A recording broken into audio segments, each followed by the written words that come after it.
Welcome to the PlayWorshipKeyboard.com YouTube channel.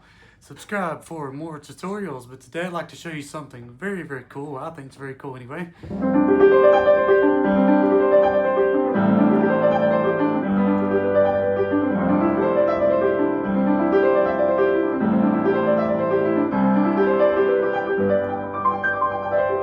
It's just this very cool exercise. And actually, it's kind of, you could kind of use it maybe like in a song or whatever, but I use this kind of stuff for feels all the time. I'll take these kind of arpeggiated chords like that, and I'll kind of put them like at the end of a phrase. But this one I just came up with is kind of fun.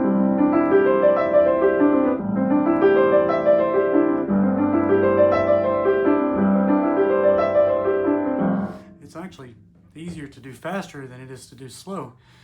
But if you're looking to do this kind of stuff, this is kind of a fun thing to do rather than just kind of these kind of classical, like art exercises, which I don't really know a lot of them because I don't really play classical. I kind of like the classical technique. This kind of stuff, I love it, but I don't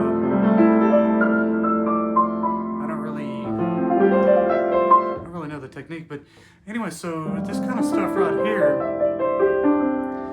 really get your right hand moving in a direction that's first of all very musical, and you can use in a song. It's not just some kind of exercise. But the easiest way to do this would be just to start so I'm using G, C, D, E, and then I'm jumping. I'm taking my whole hand, I'm jumping to this next octave, and then I'm going back down with it.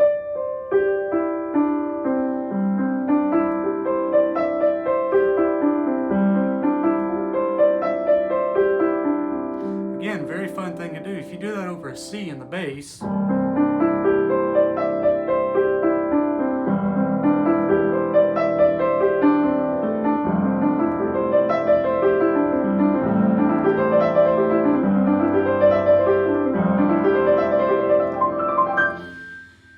you can also do that right there.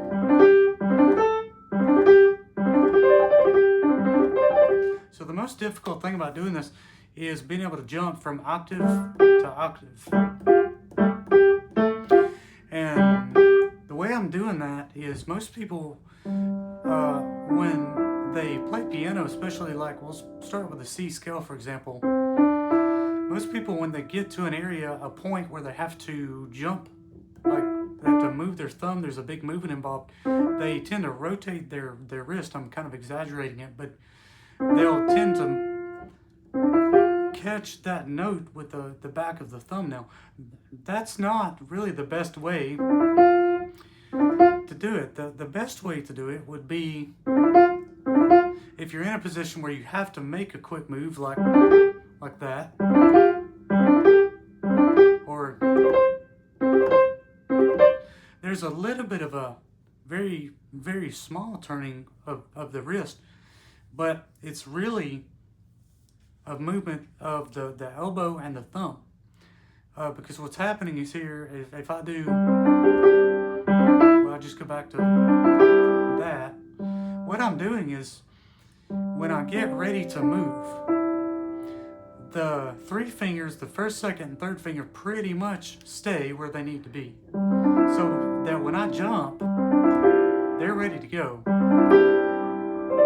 Now, there might be a little bit of a movement in them, but they're not flailing all over the place, because if they do, it's like you're gonna have a hard time getting back to where you need to be. So what's going on is, when I move, when I get to this E here, my thumb is basically moving, and I'm basically picking up my whole hand, and so I'm bringing my thumb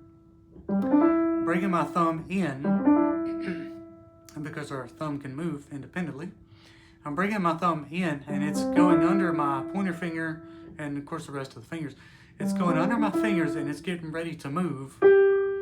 So where we're not here and having to move or do some kind of weird motion with the whole arm there, it doesn't work very well. So, but if we move the whole thumb is moving this way, we're gonna quickly jump, and when we jump, the thumb doesn't have as much space to jump that it has to move. So that's a good way to just start off practicing just jumping, and maybe get a metronome,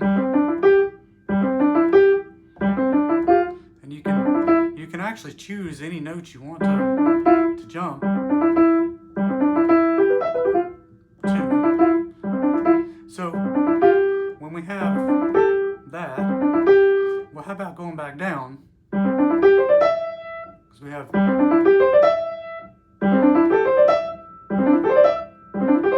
so going back down is the same thing, except when we're going down, we actually, when I get to the G and I'm ready to jump, I'm gonna allow the thumb to move under and carry all the other fingers over.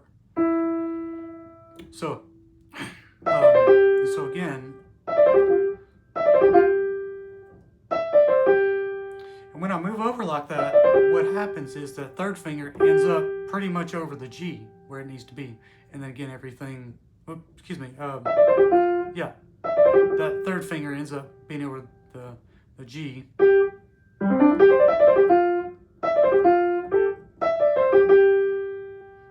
Right where it needs to be, and so everything else kind of falls into place.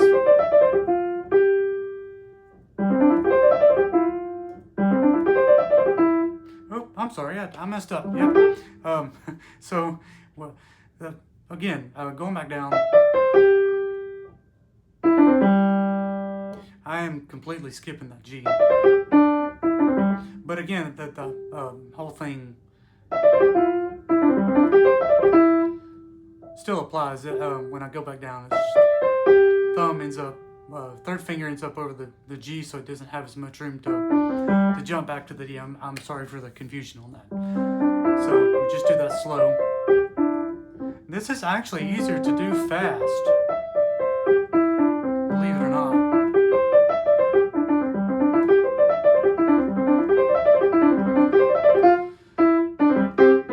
And you can take that as many places as you want to. You can do this. I do this all the time with a G and C.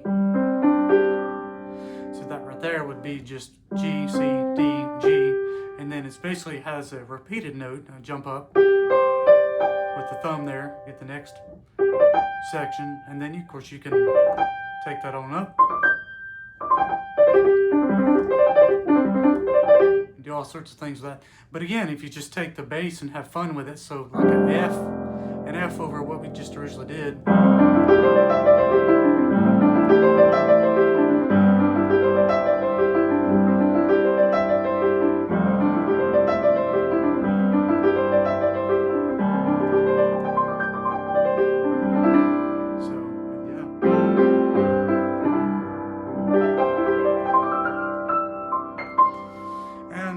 Yeah, you can. I use that stuff all the time for fills and.